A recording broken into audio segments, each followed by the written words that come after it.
Hello,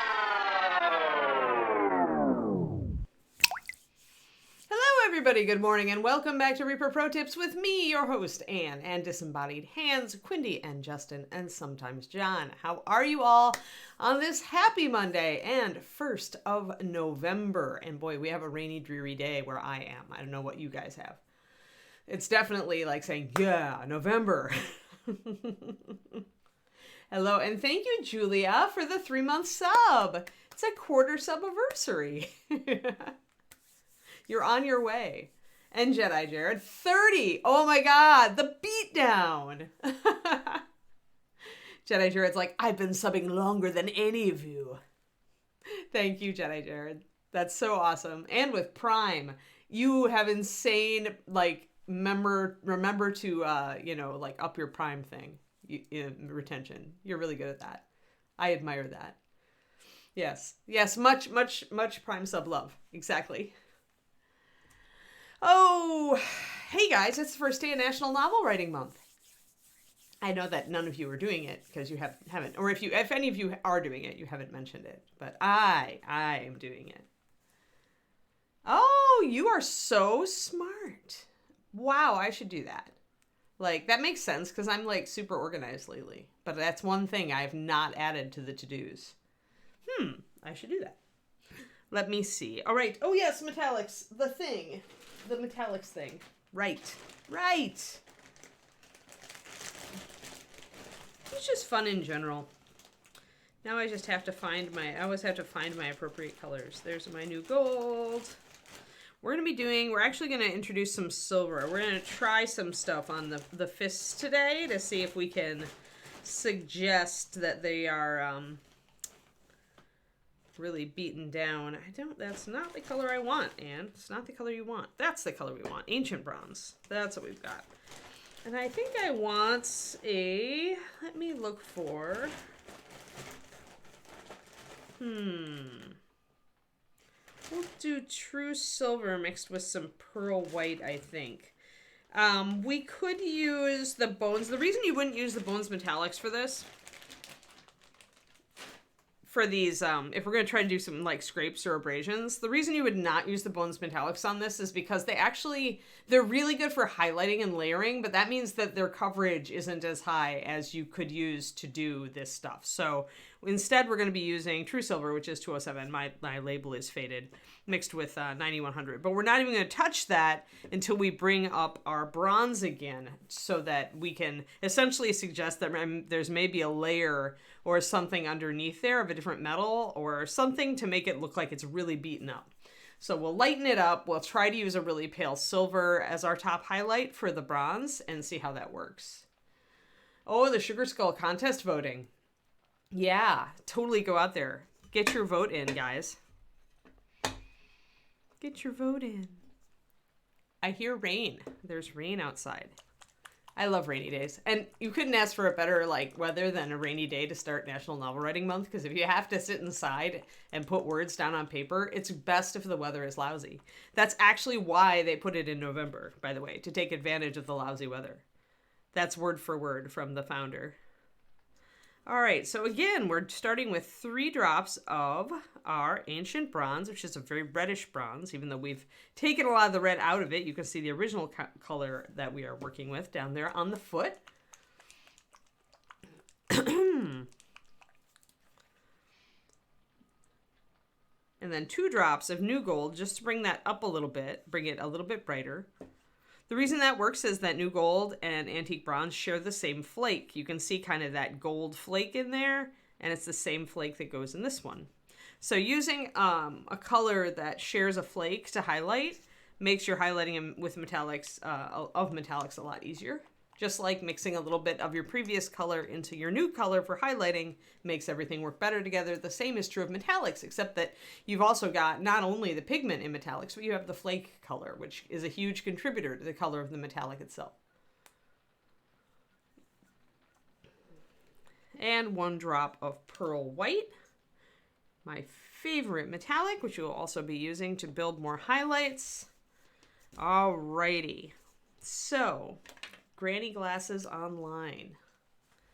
How are you guys doing Monday? Is this Monday a good Monday for you? Or is everybody like, we are working, let us work, talk about painting?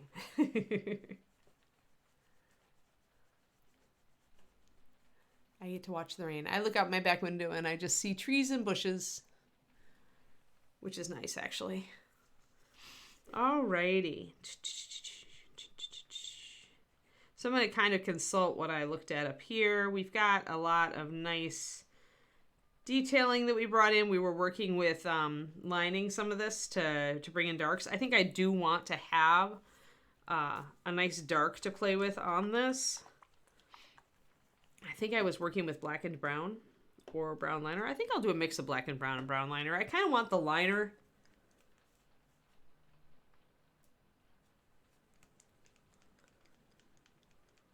Oh, flu shot. Nice. Yeah, David guilts me. I've never gotten a flu shot. Not ever.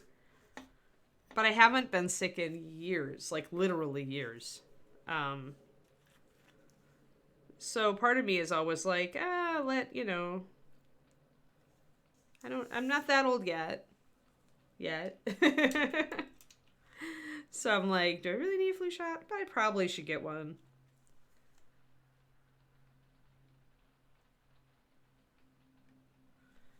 Everybody seems to be, that's one thing that the pandemic appears to have done, is everybody that I know is like, even people who don't normally get their flu shots are getting their flu shots.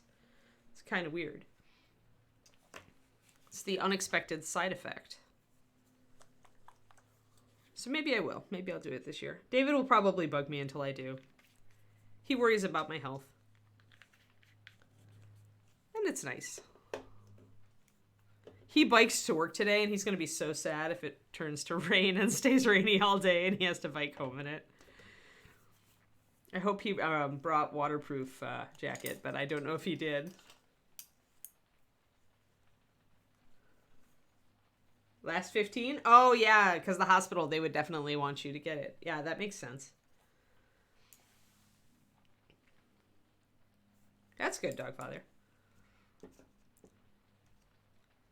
Yeah, I don't know. I just, I don't like needles. And that, of course, made all my surgeries really fun. But yeah, I don't know. And like I said, I'm like never sick. If I keep saying that, the universe is going to get me sick this year. But it's true. So it's like, All right, so let's get these colors mixed up. As always, even with highlighting, you really don't want to thin your metallics much. I have 6 drops of paint here. I added exactly 1 drop of water. And we're going to stick with that.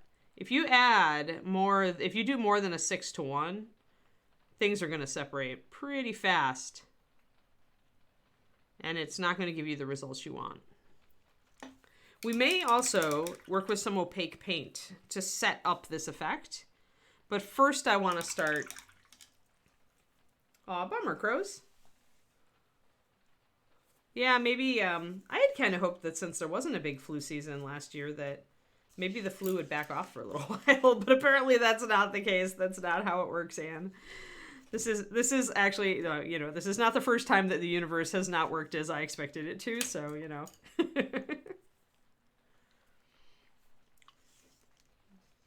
I started my novel early this morning for NaNoWriMo. I'm excited. So here we have a kind of a quandary. I've blocked in a shadow on the snout of the ram, but I also want to put like a lot of abrasion on that. So I'm going to kind of bring the metallics back into that. And maybe we'll just, it's a little bit, that makes it hard, right? Okay, so the problem here with metallics and with making these guys, these fists really, really abraded, and let me get a little bit more in focus when I'm holding them closer, and then we'll talk about it. But remember how I told you guys where when you have a thing that's recessed, it's really hard to get a lighting effect? It's the same with when you want to get kind of a lighter, like battered or weathered effect on the underside of something. It can be really hard to do and still make it look right. But we're going to start just by kind of layering back in with our bronze. Now, metallics, when you thin them, tend to get streaky. So just kind of go slow and try to put a thin layer on just like I did on his snout there. And if you get a little bit streakiness, just kind of pick up a little tiny bit of the metallic on your brush. See if you can kind of touch it up. When you've got this thinned, 6:1 is still thinning, and so you still can get kind of a layering effect. The Bones metallics are really much better for layering. Because of the particle they use, they tend to be a little bit better. So we'll try to do this and we'll see how it works. Hello, everybody. Yes, hello, good evening, good morning. Good morning in my case, good evening in yours.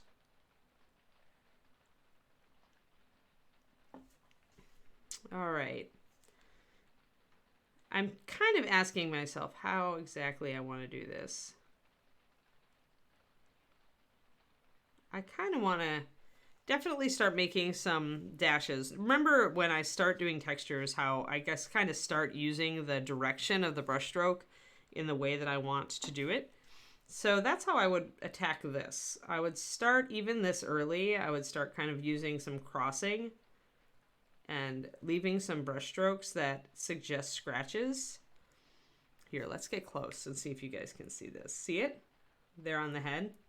So you start early. You start early with your texture and you build it up, especially on metallics, because they tend to not have big coverage often unless they're dark and then you're not using them for highlighting. Just start kind of making those crisscrossing scrapes and dashes and dot lines. And we're going to keep building on that. And it's going to be mostly on the ram's face, though we can do a couple on the base of the horns here. And when we do our verdigris, and this is, by the way, why it's also useful to still use a very fine tip brush for these metallics, is you can get these thin stripes. See how thin these brush strokes are.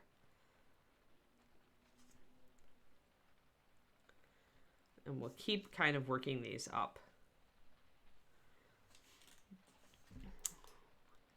But the interesting part of this is going to be that we're going to go from a pretty polished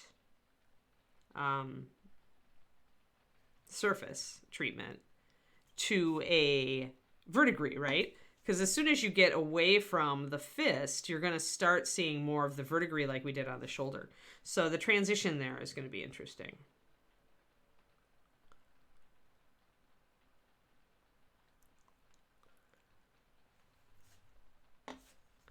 And like I said, we're going to mess around, lighten up some of these metallics.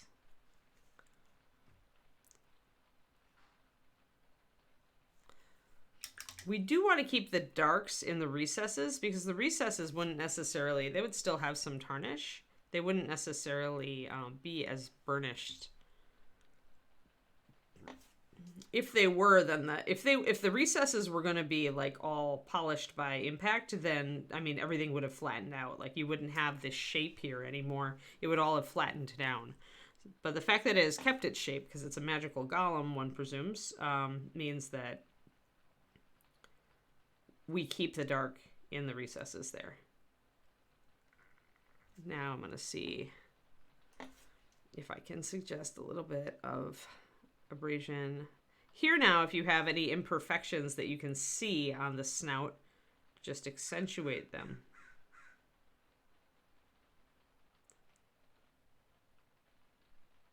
Am I the only one here who loves rainy days, by the way?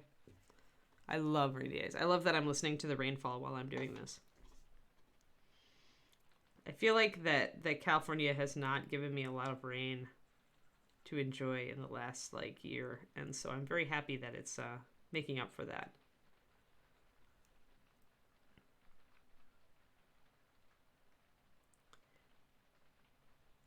Karinika would probably beg to differ because I know Scotland is very rainy. Good, we have a couple of rainy days are the best. Good, good, good. It's snowing. Oh no! I'm sorry, Clavicus. Too soon, too soon. Well.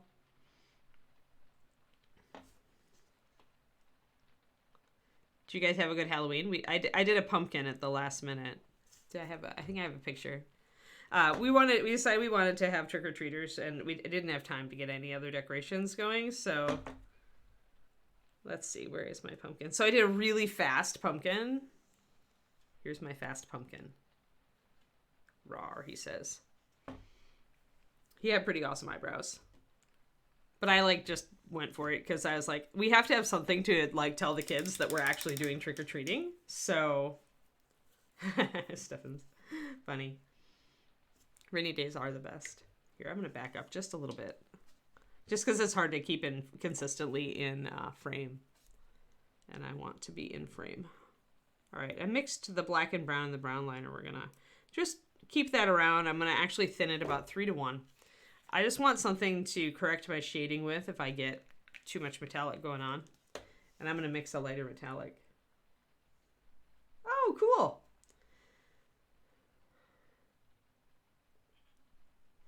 Yeah, I agree, Shibi.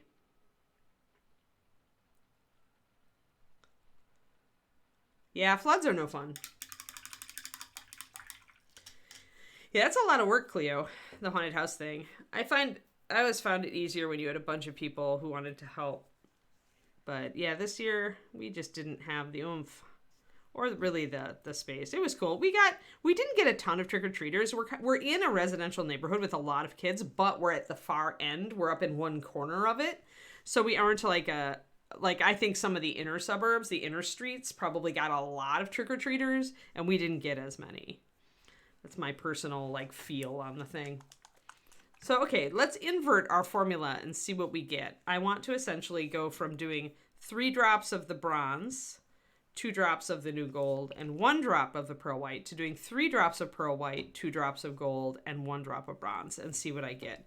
And I'll tune that color. I just want to make a highlight to start bringing these fists up a little bit more and start working back and forth.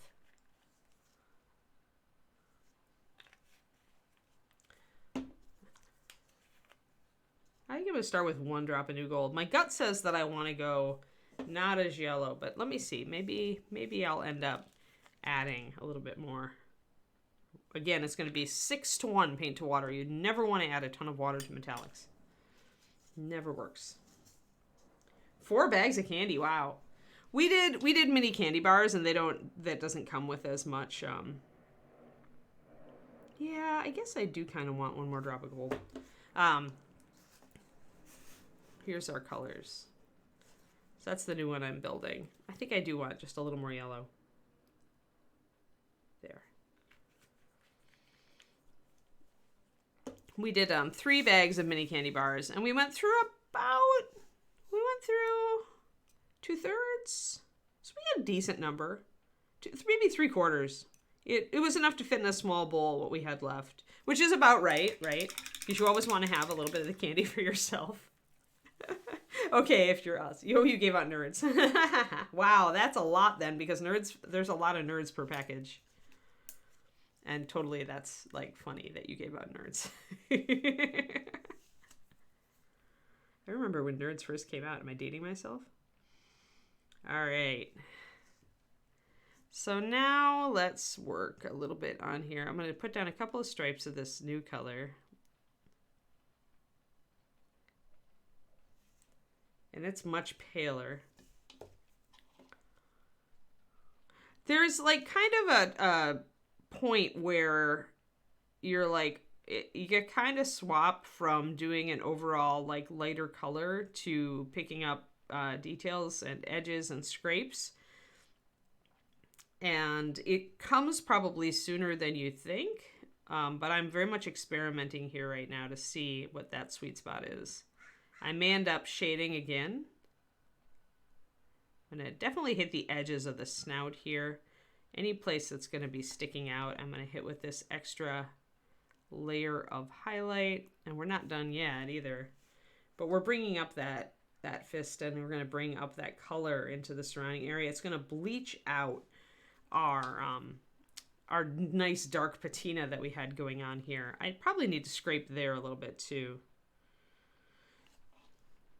Just think about like what areas would really be impacted if this guy punches something. And probably these little horns here, like if he's punching into a wall or something, these little horns would get some abrasion. So bring those up.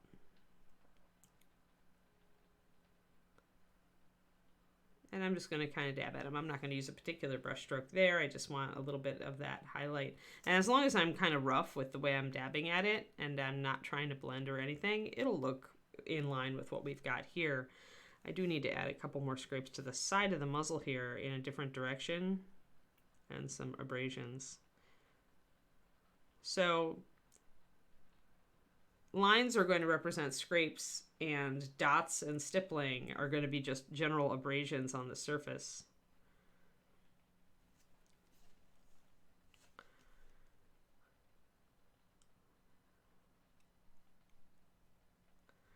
And I'm trying to get the feel of numerous like levels of wear and trauma. And that's why we're starting with one color, but then we're bringing it up a bit more. 12 kids, huh? At least there were a few. Didn't get any. Yeah, we didn't get any in our apartment complex. It's like nobody wants to trick or treat in their apartment complex. Instead, they all go out to the neighborhoods or something. Or maybe they go to a public event. I have no idea, but we had the same experience in an apartment, Quindy. Like, there were lots of kids. Like, we always saw them. But then the other thing is that a lot of the kids, because we're in Silicon Valley, a lot of the kids were from different cultures that maybe weren't as into Halloween. Like, the family across from us was from India, you know, and their kids they just didn't do Halloween. They didn't even, it wasn't even on their radar. So, you know, that, and depending, Halloween is probably, you know, different popularities in different cultures, and some places it's caught on, some places it hasn't. But we have a lot of people who are immigrants here who come over to work for the big tech companies, and so it's really cool, actually. I grew up in a very, I guess, homogenous type of Midwestern community where everybody had kind of the same, Germanic or Scandinavian or Irish or, you know, background kind of mix, a European background mix. And here I love meeting all these people who are from Korea, or they're from China, or they're from, you know, India. It's really cool. Or Thailand, you know. It's one of the cooler parts about where I live, actually.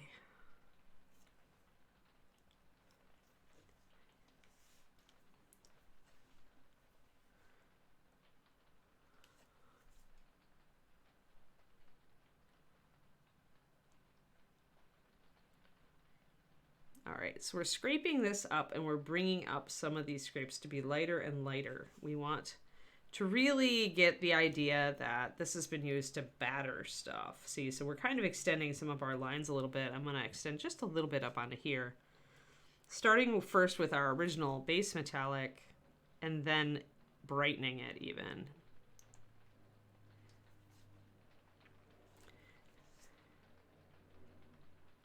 And we also have to remember, because we're doing this, you know, we're tilting the model so that we can see the fist. We also have to kind of look at it from the sides to see how it's going to look, right? When it's really, really going to look. And that'll start to kind of come up. But again, that's where we run into a lot of our work just isn't going to be seen, right? So here, let's back out.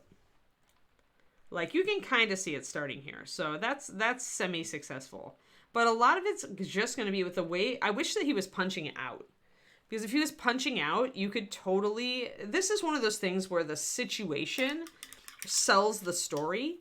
And here it's very hard to sell the story because the situation is that his fists are pointing down and he's really kind of passive right now. I wish they would have done a punch. That would have been cooler with one of those. Yeah, that makes sense, Dogfather.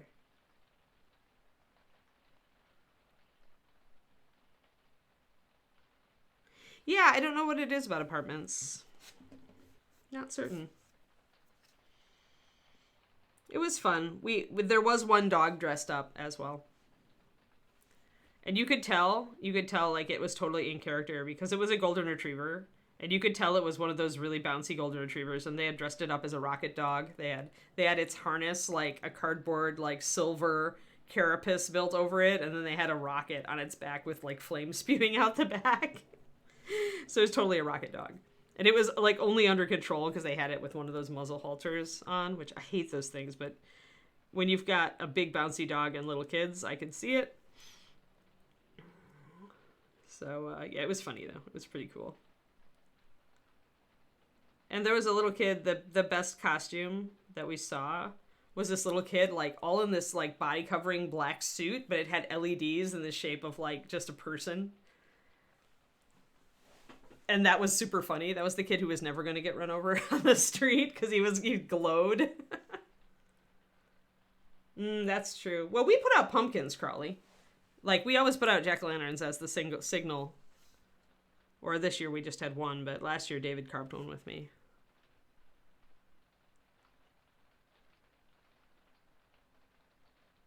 But yeah, you just never know. I don't know. You are right though. Without a light to control, it's hard to tell people, you know, that hey, I've got candy.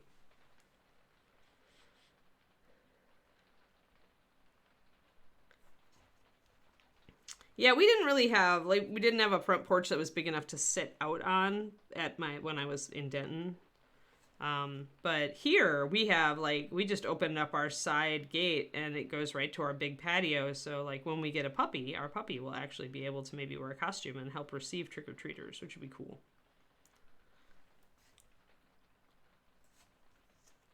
All right, so let's get some more abrasions on this side. Because I don't have a lot. I'm going to use a little bit of stippling here.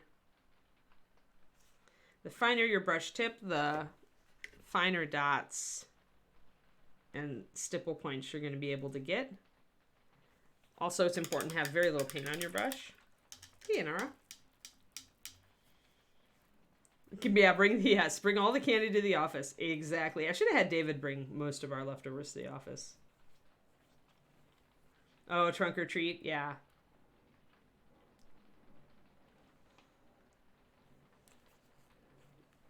Oh, yeah, we go next week, Kerniko.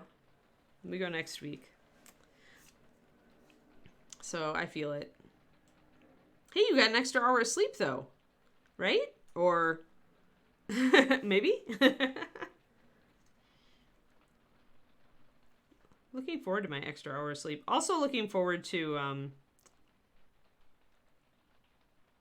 having the day be lighter in the morning. It's hard for me to get up when it's so dark. All right, I'm just going to bring in a little bit of my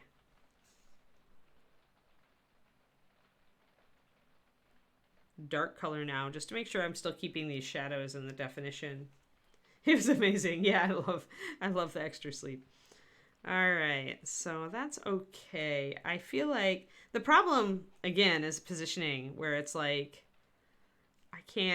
we're just not going to be able to see it. And if I bring up the scrapes too far, then it's not going to make sense. So we'll just keep working on it about the position we're in. And, you know, we'll be able to see it just a little bit from certain angles. And then we'll get into verdigris on the rest of it.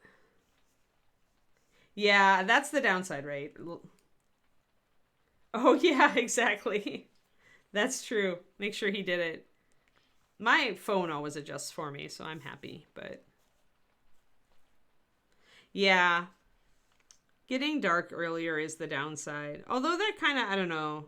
There's a certain feel to fall that makes me really excited to just sit inside and get some projects worked on. And I guess getting dark early is one of those kind of triggers for me. I'm just super productive in the fall. Fall is such a great time for me to start projects, which is so weird.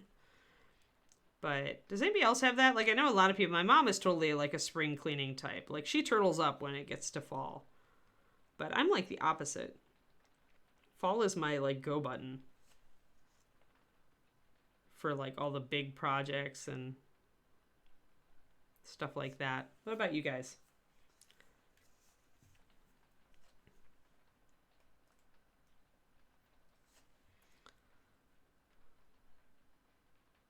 I'm just going to bring in a little bit more abrasion, a little bit more highlighting here. I like to be pretty subtle with this stuff. It's easy to glob on metallics, but metallics really, when you're highlighting metallics, stopping to pay attention to the little details, just like you would with regular paint, it makes it look so much better. Yeah, you like the fall? Yeah, I don't know. The fall's just a really, I mean, it's probably, part of it's probably NaNoWriMo, right? I've been doing Nano since 2007. At this point, when the fall comes, I start getting all excited and doing new project stuff. So it probably partially is Nano. Because I try Nano every year. I don't always succeed at Nano every year, but I try. 5 weeks of nice weather and then freezing rain. Yeah, that's Wisconsin. Like where I grew up in our... It's like we always did joke, we get 2 weeks of fall and then it's like gray and brown. Always your busy season, huh, Cleo? Like I know some people who really like summer is when it's all over for all their thing, and then summer, spring people. I find that as far as my favorite season, it changes by the state. Like having lived in, I've lived in the East Coast, the Midwest, the Southwest, and now the West Coast. So I've lived all over the place at this point, which is cool. I got to try all sorts of climates and places. But I think like on the East Coast, fall was my favorite season. Like above and beyond just feeling, you know, always like got super energized in fall, but fall was also just my favorite season. Like it seemed like in Maryland, it seemed like it actually lasted 3 months. Like the trees were actually red, yellow, and orange, like for like at least 2 solid months. And from being from Wisconsin, where it's like 2 weeks and done, except up north, it was really cool. I really loved the fall on the East Coast of the U.S. And then where I grew up, it's probably summer. Wisconsin is really just a kind of a bear in the spring, and fall is so short and the winter is so cold that summer is really your natural like favorite if you're in the Midwest. At least for me it is. And then in Texas it was spring. Like springtime in Texas is the nicest weather, and all the wildflowers come out and it smells so darn good and the weather is beautiful. So like for Texas, springtime, any day. The other season is construction. Yep, that's Wisconsin too. And now here in California, like the jury is out. Like I'm still like trying to kind of figure out, like, since I came here in April last year, but it was so weird because it was like pandemic, right? So you really didn't get a sense of the outside because you were inside all the time. So like I feel like I don't know, maybe it's summer out here. That's when it actually gets hot, and I do like the heat after my stint in Texas. So I'm gonna stipple a little bit here, guys. Get this abrasion just a little bit more, but I really want it to be heavy down here. And even though I'm covering up some of my streaks and chips and stuff, I'm still like, there's still a little bit of suggestion there. I'm still like texturing my brush strokes down here. Even if I'm going to kind of build it up and cover up a lot of it, it'll leave a little bit of a suggestion that there's variation in this surface. So you can still see it, right? You're trying to build up, like the effect you want is him punching stuff repeatedly over weeks and months and years. So continually using this brush stroke where you're using scrapey marks and dotty marks, like what he's going to get when he's punching things, that's how you get that realistic abraded look. I know, Kariniko, I was just saying today is a rainy day here in California, and I love it because I love the rain. Maybe if I lived in Scotland, I would not love the rain anymore. Oh, yeah. If you have allergies, then that can affect your... Yeah, spring in Texas is like fall and everywhere else. I agree, Inara. And it's just beautiful, isn't it? It's just so gorgeous. It's like 70s, starting to get into the 80s. It's beautiful and sunny. You get some rain, but then it goes away. You know, it's just a really beautiful season in Texas.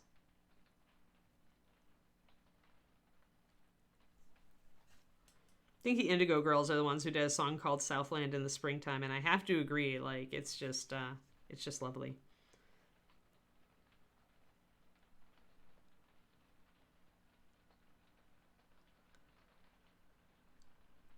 But yeah, out here in California, I'm not sure. I'm not sure my favorite yet. I'm going to have to experience it a little bit more.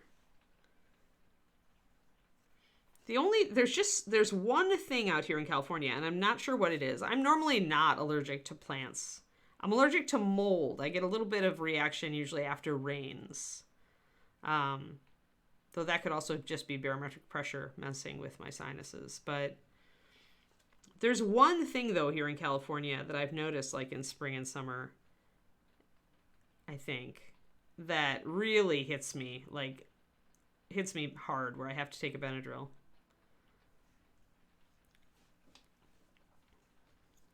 But I'm not sure what it is. It's a reaction I've only had out here in Cali. So it can't be anything that's around elsewhere. Makes me wonder if it's just something the redwoods like give off, because I didn't have those anywhere else I lived. Oh, good. Nice. Yeah, we had a very nice week this past week, but I don't want us to be in a drought, so I'm like hoping that we get at least a decent amount of rain this winter, fall and winter. So it's been very droughty. So I'm just hoping you keep raining, world. It's very dark out. It's like we have some serious clouds going on here, so hopefully it'll stick around for a little while. So I'm taking my highlight color and I'm accentuating with little stippling marks anywhere I really want to build up this abrasion. And we're almost ready to switch to a different color. And because I did thin these just a little bit, they're not really building up like a physical texture or anything. It's the suggestion of texture, but they're very thin. It's a very thin layer.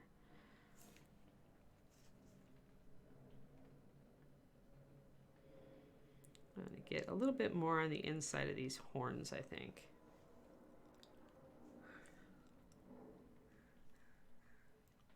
Maybe a little bit more on the bottom side of those horns there. Oh, the first frost. I don't know, Smallish Sam. I was allergic to the entire state of Wisconsin, and this is far better than that. And I do not joke. I go home to Wisconsin, and I have to take, double allergy pills. I'm allergic to the whole dang state.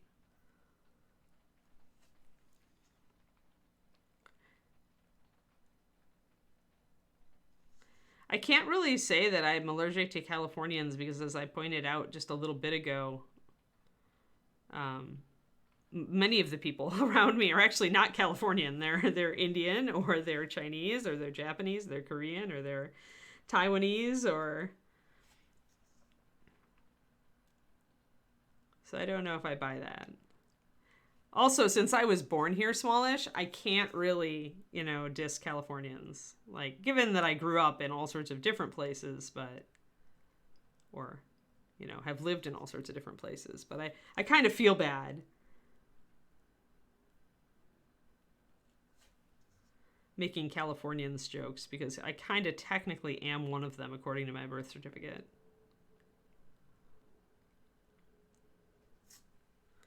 There we go. Yes, okay. Yes, okay, I guess that does give you the right to complain about Californians if you grew up in California. And I've met people, but you know what? I've also met plenty of people in other states that are, could be roll your eyes about. So it's people. I think it's more people than the state you live in. Maybe certain states enable certain types of people, but I have no idea.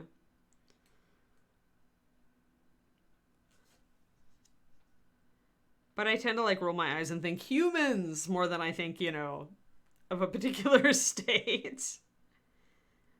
Humans, why? Humans, why?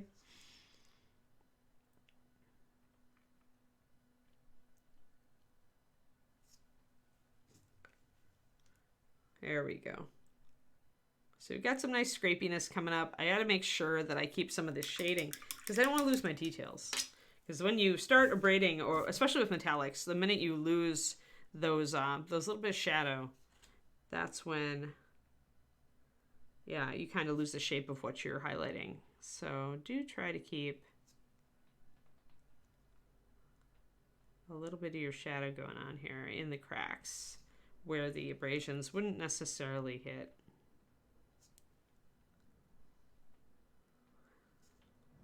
And if you see kind of that you're losing something, put a little bit of a, I'm using thinned paint. This is 3:1 liner and black and brown at a 50-50 mix.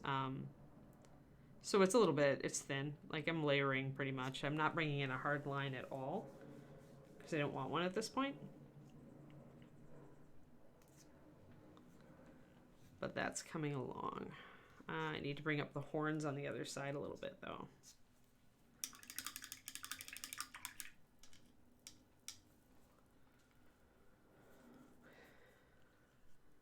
Oh, interesting. That's pretty cool, Kerniko. That's a really neat idea. That'll give you a interesting scarf for sure. That sounds like a very creative way to do it. As long as your initial colors, potential colors that you, that you choose are all very harmonious, it could be really neat.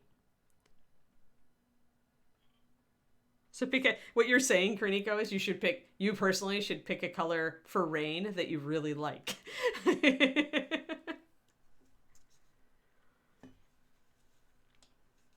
All right, I'm going to turn the model around and get at the underside of this horn here because we have beaten up this one, but we haven't beaten up this one very.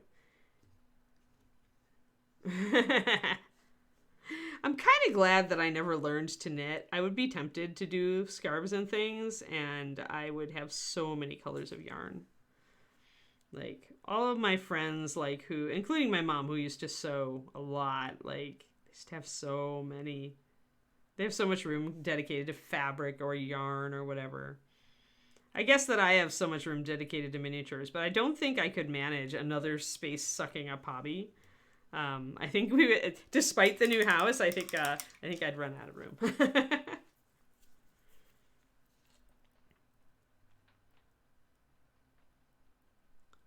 Although I am about to reorganize, finally I'm about to reorganize my closet. Should get to it this weekend.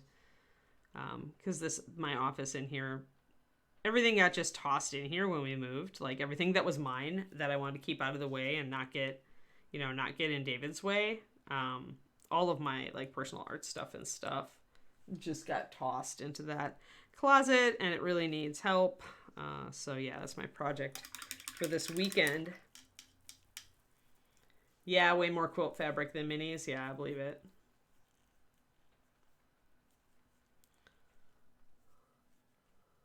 Yeah, my mom used to do needlework and embroidery too. And she went more toward, as she got older, she went back toward two-dimensional art, toward drawing and painting, which she did a lot when she was younger and then just kind of gave up for a long time when she had us.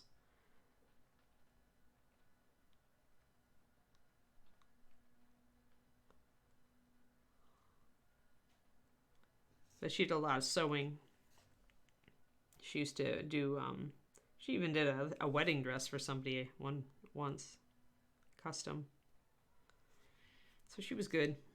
And she taught the 4-H sewing project in our community.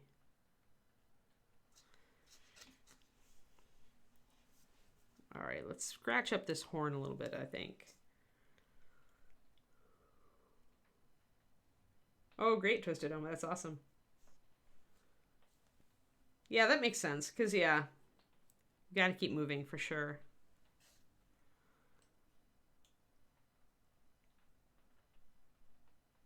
I agree.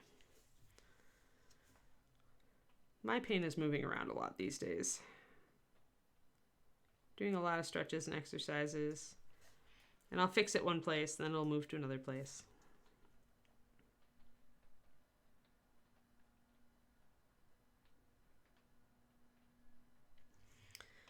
go. Get those a little bit more scratchy. Gonna get the bottom part of that one. I think we're looking pretty good. Then I'm gonna add in a new color.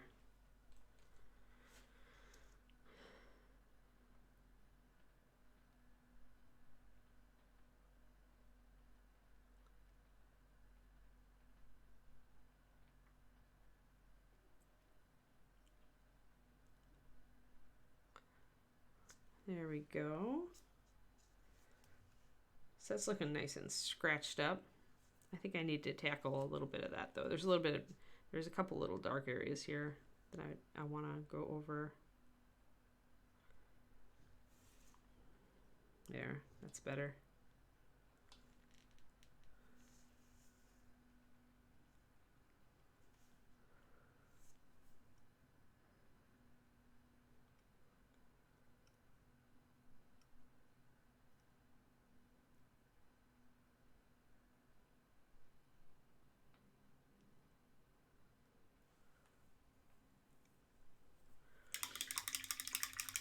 Yeah, that's true, Dragon Day. I mean, the thing is, collecting all of the toolbox stuff, it belongs to Reaper. This stuff belongs to Reaper. My Patreon stuff belongs to me. But this is, the stuff I do for Reaper is Reaper's. So Reaper could do that collection, for sure.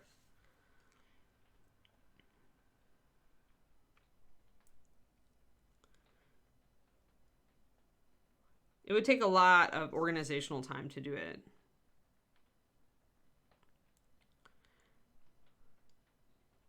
The advantage of a book, though, see, I've never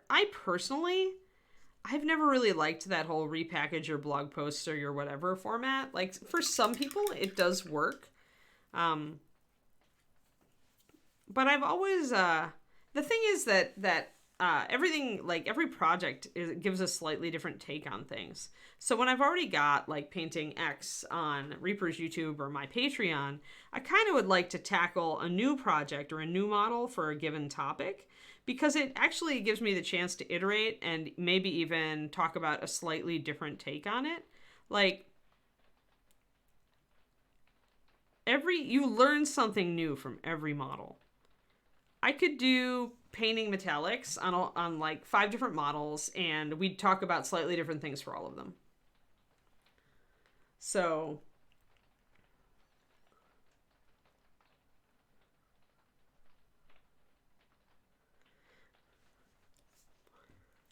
but yeah, Reaper could always, like, the problem with that though also, Dragon Day, is that it would be so much better to just do a targeted set of videos, like a targeted set of lessons.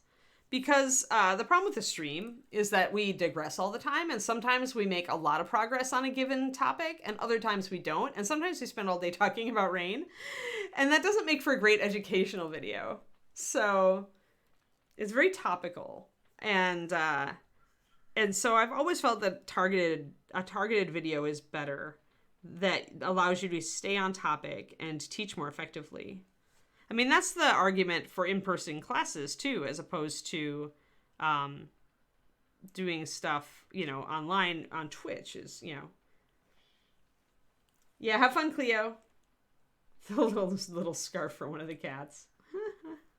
That's funny.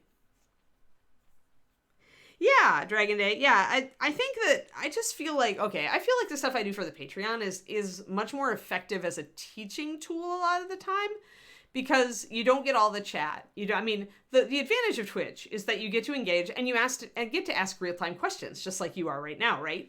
So, and that's really cool. But there's also a distraction element. So if somebody's like, oh, Anne paints a bronze giant, bronze golem, so then they tune in, but we spend half the time talking about something else. So then I feel like I kind of feel bad. I feel like that's not the best instruction that I could do. And I'm very serious about being a good teacher, about really trying to teach effectively and to communicate effectively and to give my people, to give you the best tools and to give them to you in an effectively presented manner. And so for me, I hope that you guys get little bits of wisdom from these streams, but I know that they're not the best teaching tool, like as far as just pure instruction. And that's why doing in-person classes at conventions or doing my Patreon or doing stuff like that, that gives me an opportunity to teach, I think, to be a better instructor, and hopefully for you guys to learn more effectively. And honestly, if you go to the,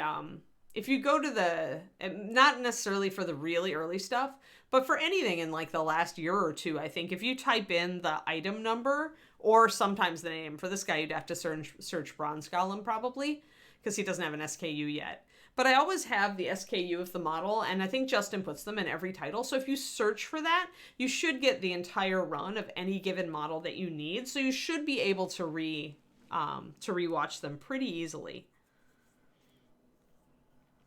Cool, thanks. I'm glad you do. I mean, it's not that I don't like say useful stuff on these streams. I totally do, but sometimes it's not organized great because we go squirrel. We squirrel a lot. There's a lot of squirrels on this stream. And speaking of one of my favorite squirrels, are you guys watching the new season of Great British Baking Show? Because we started watching last night. We were finishing up Lego Masters season 2, which also was awesome. And now we're indulging in our favorite, which is Bake Off. So we just started watching the first episode last night. And I'm so excited. I love Bake Off. Yes, have fun, Dragon Day. You have a good day too. Oh, it's probably, yes, under or behind something, right, Korniko? Well, good, Inara. That's awesome. Yeah. Sometimes really slowly when I get really distracted. Snort. It's good to be honest about your foibles. I also think, guys, I've got to weather the edge here. And actually take it down a bit, onto this, into this darker area. Because that would get caught totally. If he sunk his fist through a wall or something, that would totally get scraped. Try to think reasonably. When you're doing this sort of work, it is very useful to stop and think, hey, what is he punching? And like, if he punched through something, like, where would that impact, right?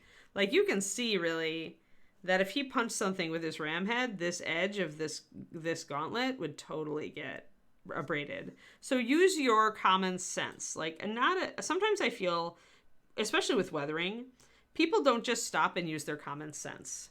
They put like general, like kind of weathering on a thing, but they haven't actually stopped and said, okay, how did this get damaged? How would it get damaged? Does it make sense for it to be damaged?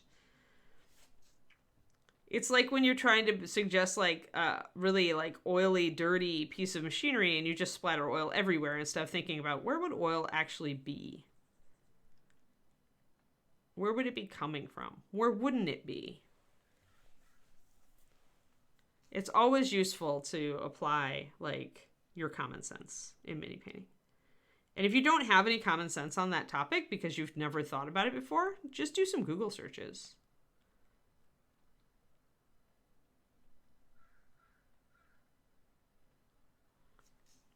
Suggest a little scrape there, right there. And I'm going to pick up these two little edges here too. Now that was what people requested, was to do kind of a battered look. And so the best way to do that is to weather down everything nicely and to do that. And then to bring in a totally different effect for highlighting and scraping the head. And as you can see, doing this and making it look right takes time. It's good weathering is not a quick and dirty effect.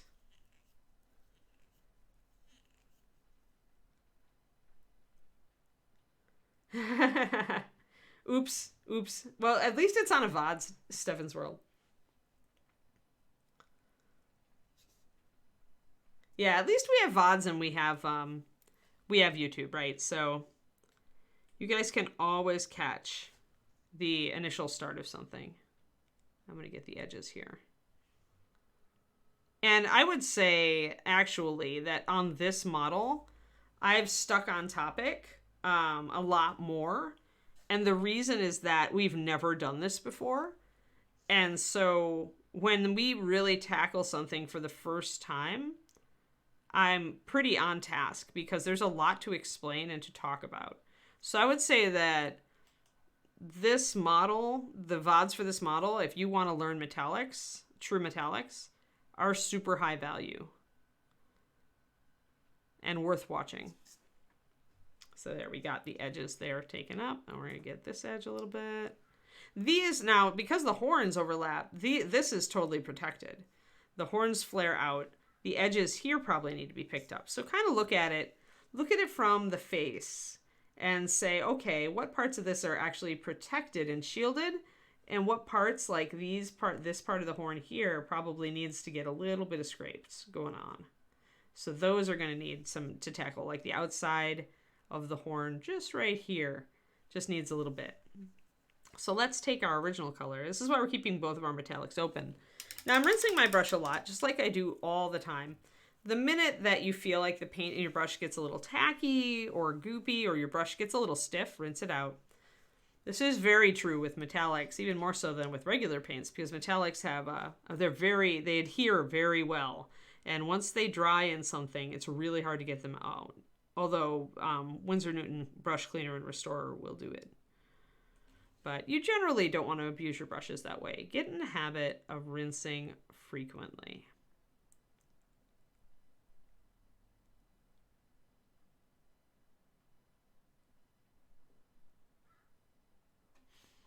And if your paint isn't coming off your brush, remember that's a sign that you need more paint on your brush or more fluid in your brush. Remember the trick. Get your brush in the water. Lots of water is all over the brush. Use your fingers to reshape the brush. But the brush is still damp. There's still some fluid in it. You can tell because it's sticking in that nice point, right? Now dip it in your paint. And then unload the tip. So dip it in your paint and then unload.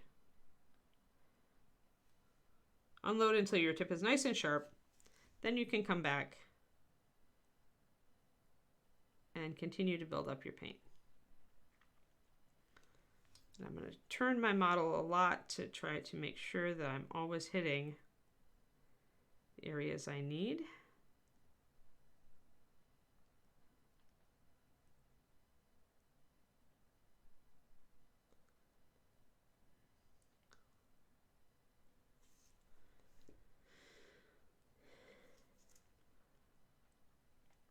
And just, again, a little bit, mostly stippling here, but I'm putting a little dashes and stuff in here.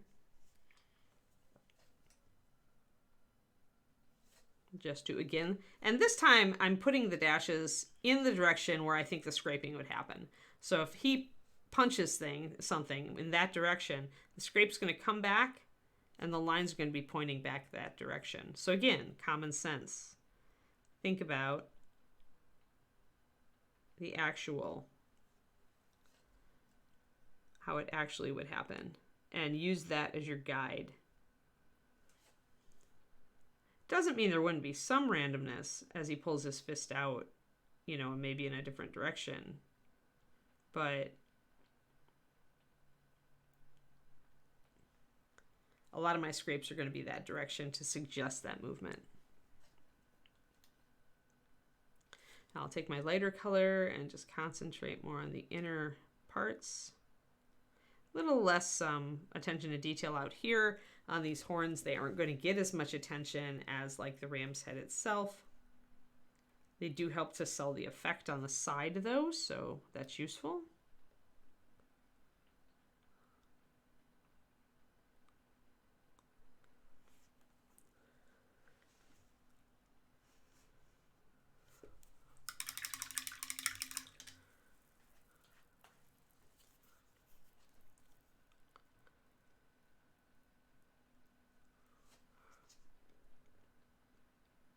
I am looking forward to this November. I'm trying a new thing. I've been getting kind of terminally organized lately because it keeps me sane.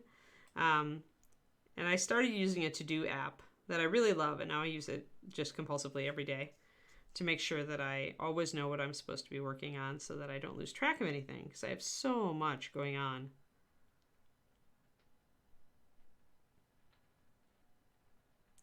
Remember to exercise, remember to, go run errands, remember to mail out the model that I just sold on my Patreon, in addition to all the other stuff, like getting my Patreon video refilmed and stuff like that. So I started actually doing something that I always thought was super compulsive and that I would never enjoy doing, but I blocked out my whole month. Like actually put down, kind of like drew out the month and marked down when I'm going to work on certain types of things on every day to make sure I get everything done. It always seemed like way compulsive to me, but now I feel good. I feel like I know every day what I should be working on. And there's still extra time left for flexibility. So just call me compulsive. I never thought I would be that person. I never thought I would ever get to that level of organized. But it's apparently it's self-defense.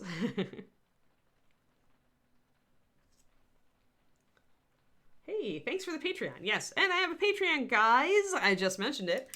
Patreon.com/paintingbig. I'm about to do I'm catching up on my paint along video first, but then I have a video planned for this month talking about actually what types of textures you can do on 28mm models. And though this guy is a 28mm monster, I'm more talking about what kind of texture you can do on little guys on 28mm. Because I actually got a question about that from a patron. So when you join up, I'll ask you if there's anything you'd like me to cover, and I do listen.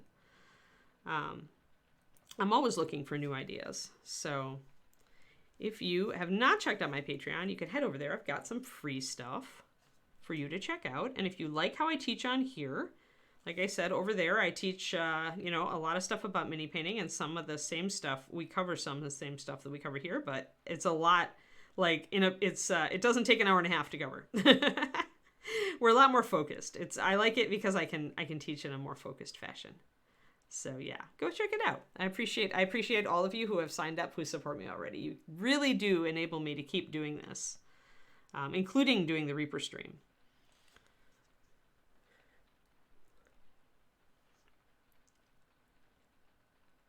So we're going to hit the ram's horns on this side also. Just a little bit. Just want to get that abraded look going on, and I need to get these edges actually. And I see a mold line, which is annoying. I wonder if I could get just a little bit. Let me tackle that mold line. I do have my basic paint together, so I'm pretty sure I can touch it up.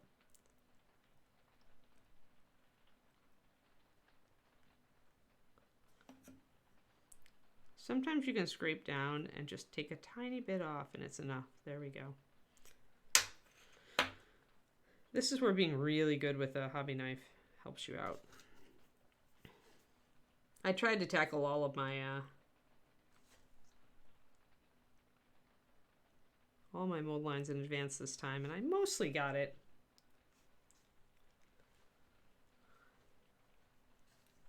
But yeah, hopefully those of you who have been watching this guy are really getting some good insight into how to work with metallic paints.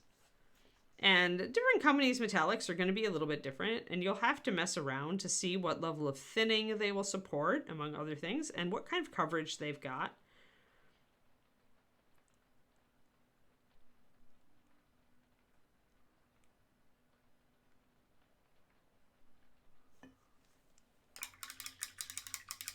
You will find, for instance, that some airbrush metallics may even have a slightly better coverage because they're using a different type of flake.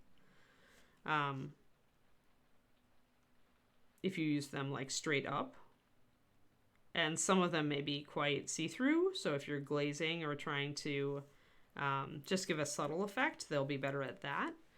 But you'll probably see that a lot of them are very similar from company to company because a lot of the companies are produced just by, there's like 2 or 3 main paint companies that produce products for our hobby miniatures market. And the most common thing, honestly, is for a person who's doing their own product line with miniatures to just ask their friend who did do a paint line, who did you use, right?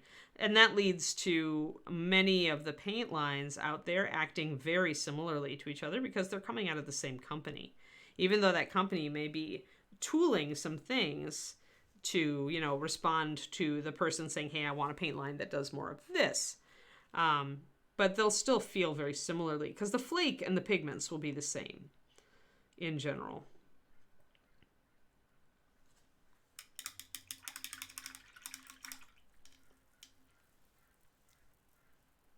Good, Nepharsis. That's my hope. That's why I do this. I do this in the hope that somebody's listening and that it will really help you reach your goals, like paint a model that makes you feel really happy. Like, that's why I paint. I love to paint stuff that when I look at the finished product, I get happy. I feel happy. I feel like, you know, I've made something that's really pretty or creepy or really cool looking, and that makes me really happy to look at it and to just have it there. And that's the goal.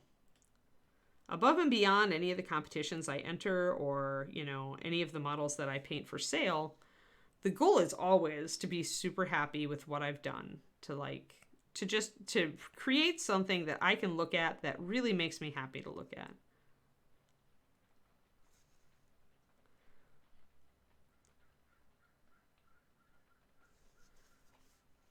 So at core, that's behind all of my goals in teaching is I don't care what you do with it. I mean, if you do competitions, awesome. It makes me happy to teach at that level. But if you don't, if you just paint to make yourself and your friends happy, go. You go. That's the best goal. At heart, that's your best goal. And honestly, you'll probably end up being a far better painter than you think just in pursuit of that goal.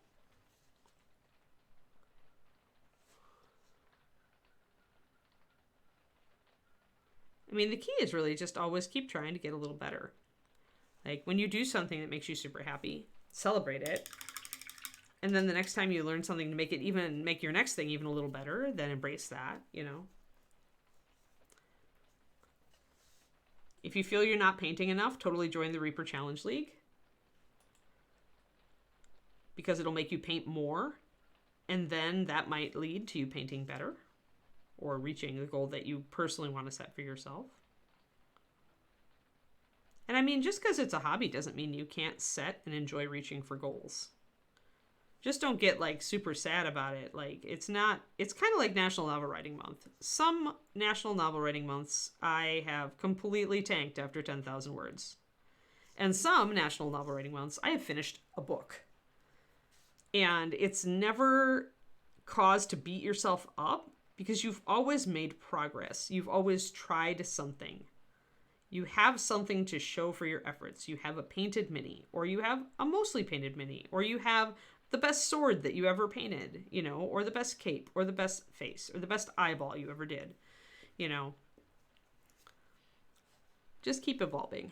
Don't be too hard on yourself. It's fun. It's a hobby. Doesn't mean it can't make you super happy if you actually set goals and meet them.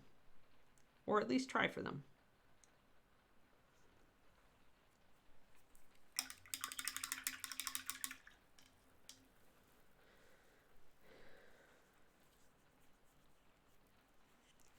Yeah, the board game things are good because they make you paint. They make you paint, and so there's a certain level of good that you get to, Nepharsis, with those board games if you're painting relatively fast. It will improve some things, and it will not improve other things, depending, just because some things really take a lot of time. And, I mean, if you're taking your time on the board game, then yeah, then it can be really good practice. It depends on how fast you feel you have to get things done. A lot of people I know, when they paint for gaming, they say that, and they mean, I have to paint this really fast, and so there's a limit as to how much I can try. And I totally get that.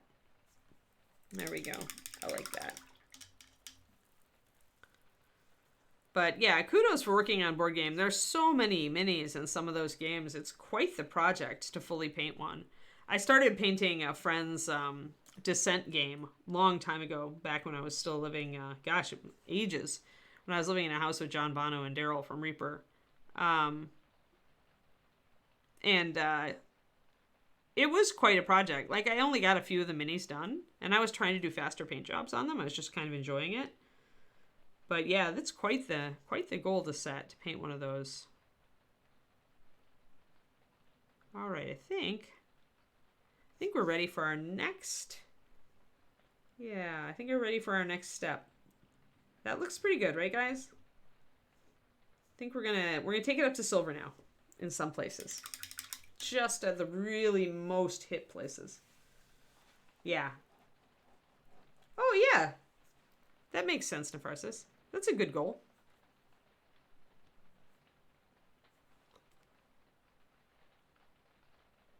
Oh, don't give up painting. Painting can keep you sane.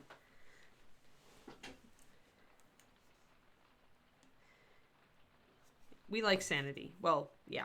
Yeah, we mostly like sanity. All right, so I'm going to try to do something completely off here, and I'm going to use my True Silver, 9207. I'm going to mix it with Pearl White, 9100. Pearl White is the best highlight for a lot of metallics, not just silvers, but golds and even blue, and sometimes purple. I'm going to do 3 drops of True Silver, 3 drops of Pearl White. Now, True Silver doesn't have a lot of pigment in it, so it's a good highlighter. Pearl White has more pigment in it, so it's going to give me a little extra coverage and also lighten up that True Silver. Both of these use a white flake, so these paints use exactly the same flake.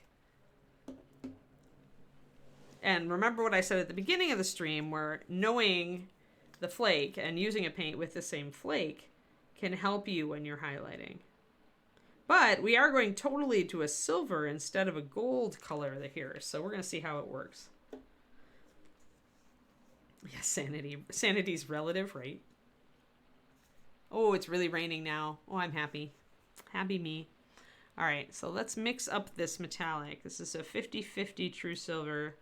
This might be a little bit too dark still. I might need to actually add more white. The True Silver had more black than I gave it credit for, and I need it to be lighter. I might need to make a new puddle of paint. Sometimes when you do a mix, if you notice that it's much darker or grayer than you thought, you'll get more mileage after making a totally new paint over making a totally new paint puddle for it, instead of trying to add white or add more white to the color you've got. So I'm going to take this really pale, you see it there, really pale silver. So what we're going to do here is we're going to take a brushful. We're going to do just like we do with everything. Take a brushful of this and pop it in there. There we are. That's about what I want. It's actually got that sheen in it. Now we've crossed the streams here. We're using 2 different flakes. That can give you an interesting effect. I'm going to try this color and see if it works. So we're getting more and more muted. I really wanted, because sometimes when bronze gets hit really hard, it'll almost go silver. Like it'll almost catch the light that way. And so that's what I want. And that's what I'm aiming for here. I use a wet palette every once in a while, ladies man.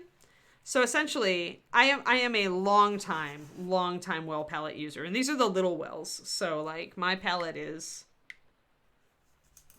this. And you can see how small the wells are. My finger fits in one. Right? And what that does is it allows me to control my paint consistency really, really well. Because they're such small wells and I put 8 drops of combined paint and water into it. That means I've got a pretty deep puddle, and that stays, it doesn't dry right away. The deeper the puddle and the more water, the longer the drying time. So it lets me essentially get my paint to the consistency I want, and then I can just paint with it for an hour before I have to add more water. I do use a wet palette if I want to be, usually when I want to be more spontaneous in my painting. So one of the models that we painted with wet palette, hold on. Troll guy here was painted entirely with wet palette. So I do use the wet palette on stream sometimes,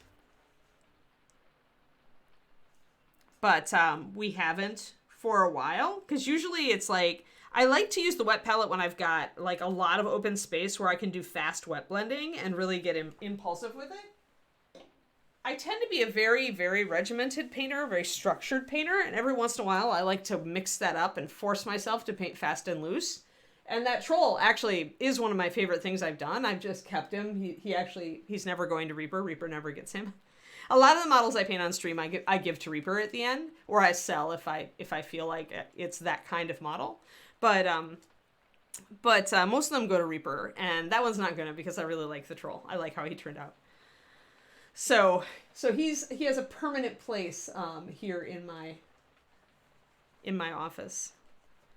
But yeah, so I do use the wet palette. I do feel like metallics are not at their best on the wet palette, though. I feel like the whole separation problem that you can get with metallics is accentuated on a wet palette. And I feel like I get much better results working with shaded metallics and with all of this texturing and verdigris and stuff that we're doing. I get much better results if I work on the well palette. Yeah. Putting a tiny drop of dish soap, or, people used to put like a penny, because the copper, the minerals would leach out and inhibit fungal growth.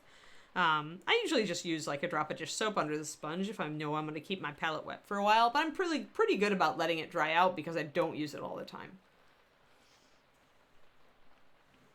All right, so now that we've got this weird off, kind of zinc colored color, it's almost like a pale pewter. It's interesting. I like it. I might have to like paint something with that color at some point.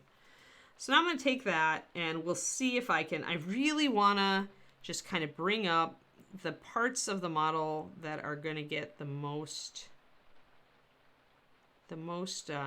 issues, like get the most impact. So I'm going to use a stippling pattern, and I'm going to pretty much bring up the snout a bit more.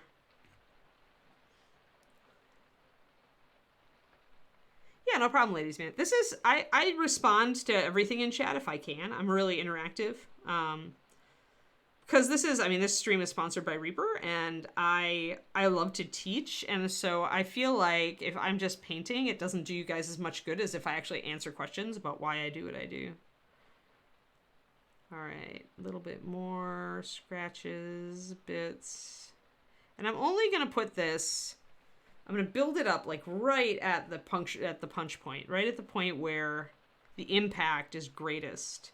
So really on top of the ram's head. And this is where I talk about where the problem is with the pose on this model, where I wish that he was actually actively punching something or punching out.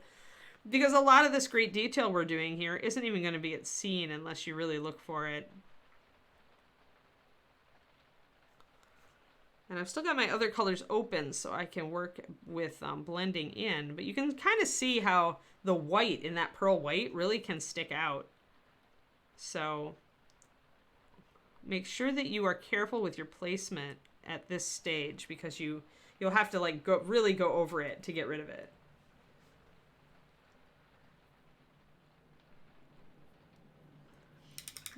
But yeah, ladies, man, I really recommend that when you're a new painter, you try, or even when you're an experienced painter, but you've only tried one type of palette, I really recommend trying both types. They have different strengths and different weaknesses. I feel like the strength of the well palette is being able to control my paint consistency and keep it exactly where I want it.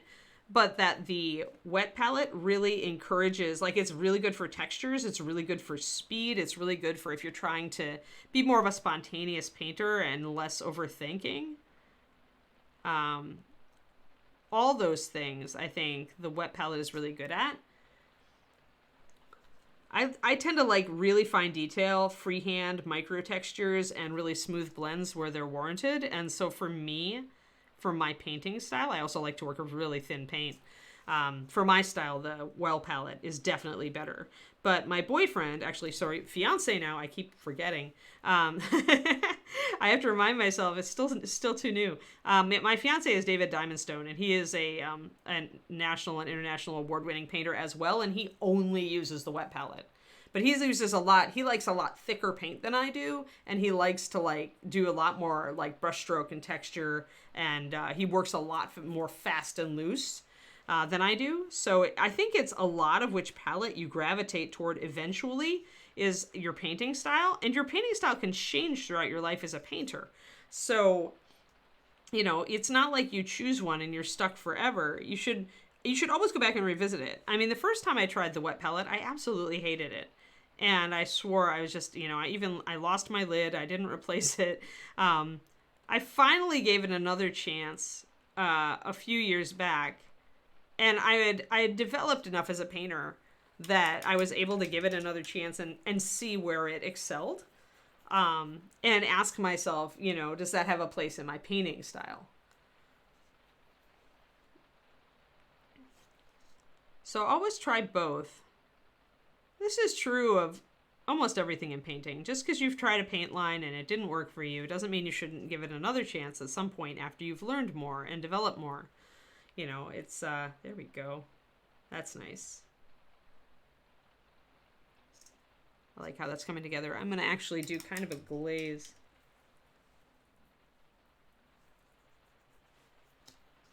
I tend to mix just a little brush full of what I need, Kehasu. I tend to, it's weird because it's like, I tend to put a drip of paint, and then the middle, I'll put the paint in kind of a circle, like whatever I'm working on.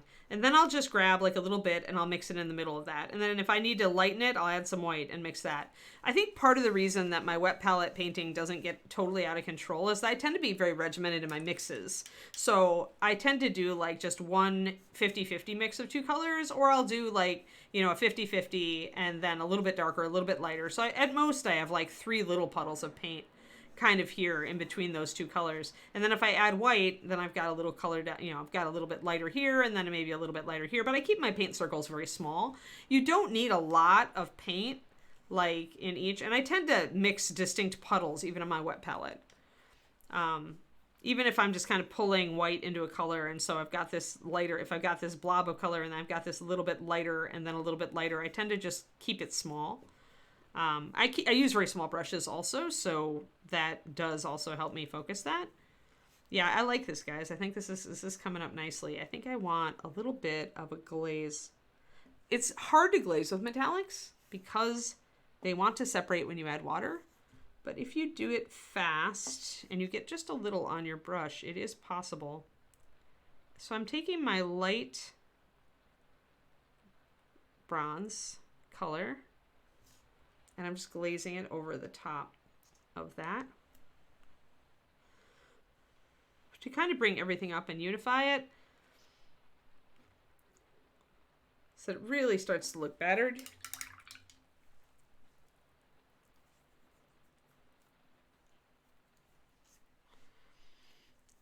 And I might take a little bit of my old bronze. I need to pop a little bit of water into that. It's gotten a little goopy. Be careful when you re-add water to metallics. Just like when you first add it, you need to make sure that you don't go too far or it will start separating out on you. That's because flakes are heavier than water, and the flake in the metallic will sink. And that is why you get separation. So, but yeah, the people I've watched, and there are people like Yuki Hasu, like Jérémy Bonamont from France is a famous painter who's excellent, and he will just bury his wet palette in colors over the course of a day's painting. So it's not like you're doing it wrong.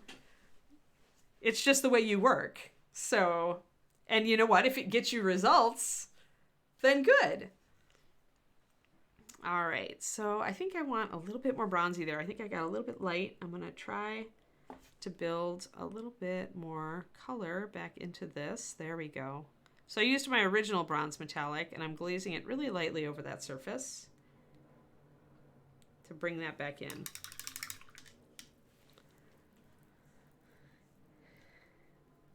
I think we're still looking pretty good, though. I'm going to take that pale color and do just a little bit on the edges of things. I'm going to add one more drop of water to it, though, because the white content is giving me a lot of coverage, and I want to do stuff that's a little more subtle. So I'm adding just a little bit more water. We've only got about 5 minutes since I started a little bit late. Oh, on a well. What I typically, see, and I haven't done it here except a little bit. So if you're just mixing a brushful at a time, it's actually really easy. You just grab a little and you grab a little and you do the mix and you do maybe a little bit mixed. And if you know that you need to use it for a little bit longer, you grab some water and you introduce it right there. And then you've got your little mix color. Ta-da! It'll dry fast because this is a very flat surface. But if you only need it a little bit, then great. The other thing I'll do is I'll grab a little bit, pull it up here, and mix it right on the side. That will adulterate my main color eventually. But in the meantime, it's getting some water from down here, so it's actually staying pretty decent. And I can use that for a while. So, ta-da! There you go. That's how I do it. I honestly use the upper surfaces on my well palette like a wet palette, and that's the side thing also.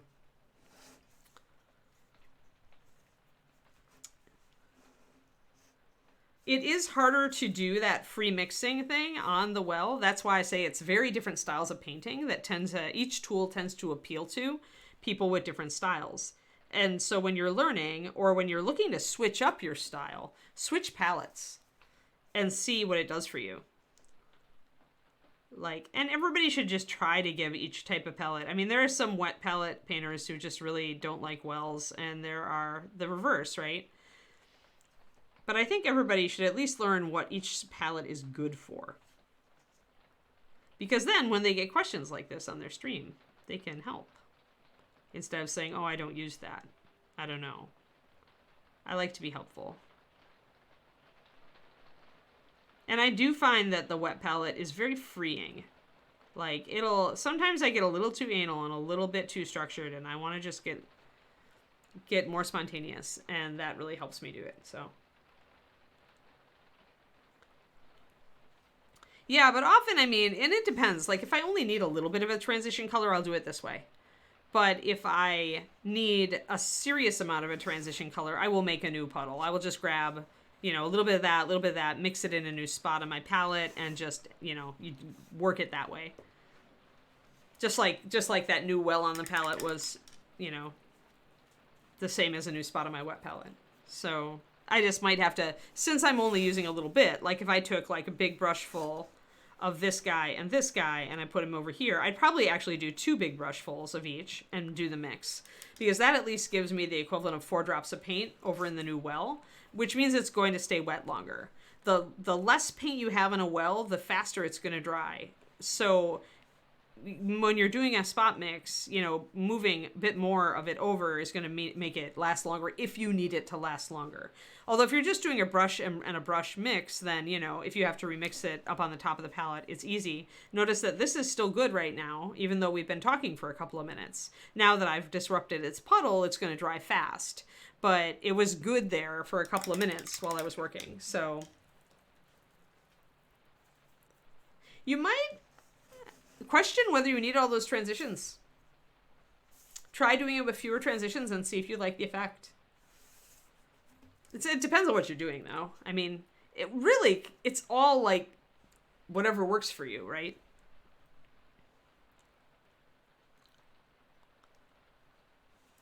I tend to spend a lot of time doing just 1 or 2 things in a painting session, so I never use more than the most I think I'll use if I'm really working on a lot of different colors.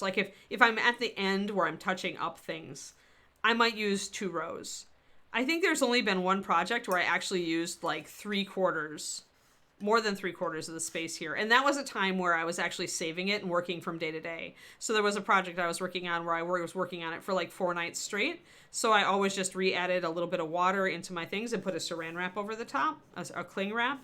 And that kept my colors good. But it meant that I ended up using more wells because as I progressed, I still wanted these colors open, but I also wanted to work on this area. So at that point, if I'm using the cling wrap technique and working for, preserving my paint over several days with the well palette, then I will actually fill up a lot of wells.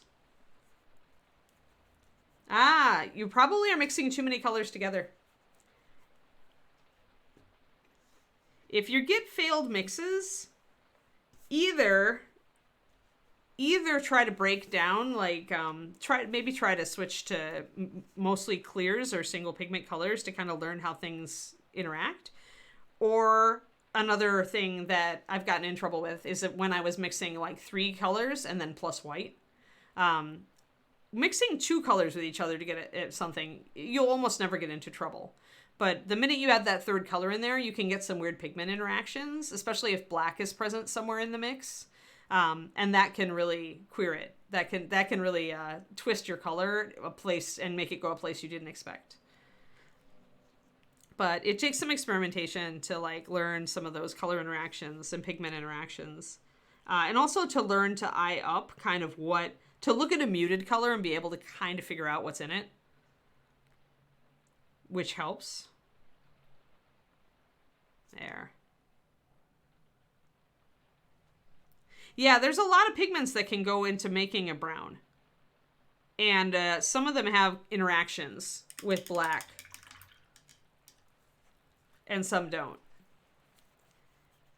I mean, you can easily have, let's see, 1, 2, 3, 4, 5, 6, 7, 8, 9. You could, out of the 12 standard pigments that most industrial pigment companies will provide, you could have 9 of those used in a given brown. Like any of 9. So that's a lot of different pigments, and a lot of them will act very differently if you throw like certain other like proportions of them at each other. Oh wait, I forgot one. 10. The only 2 pigments that are typically not used in creating browns are phthalo green and phthalo blue. And technically, that's not even true because there is a brown I've used phthalo blue in. So, browns can have a lot of different pigments. So when you have that going on, it's very difficult to work with them sometimes because you'll add a color expecting it to shift one way and it won't go quite the way you expect. Yeah, so if you just paint with primaries, plus, a decent green, like a phthalo green, a good, bright, vibrant green. I usually, when I travel, if I want to go super minimalist, there's 12. I carry 12, usually. Plus, I'll carry one if there's a color that I'm particularly using on a model, like that I am using this particular blue, then I will also bring that so I don't have to mix it. Or if there's a color I'm using on the model that's difficult to mix and time-consuming to hit, which some of the more subtle muted colors are, because they'll have just a trace of violet in them, or they'll have just a little bit of green, then it's much easier to just bring the bottle. All right, so I think we're good, and we are just a little over time. So to recap today's stream, we worked on weathering our ram's head. And I think that actually it turned out quite successfully. I'm very happy with it. Maybe we'll do the other one next time now that I've got it figured out. And either that or we'll do some verdigris up here and do the glowy panels, the kind of the effect there on these inner panels. It could be fun to do the verdigris on all of this fun detail here and all the highlighting to make it all like kind of come together. So we'll do one of those 2 things next time we come. And that is what we worked on today. We also talked about different palettes. We talked about working with metallics in general and how different companies' metallics can vary. Thank you. Thanks for stopping by, Kahasu.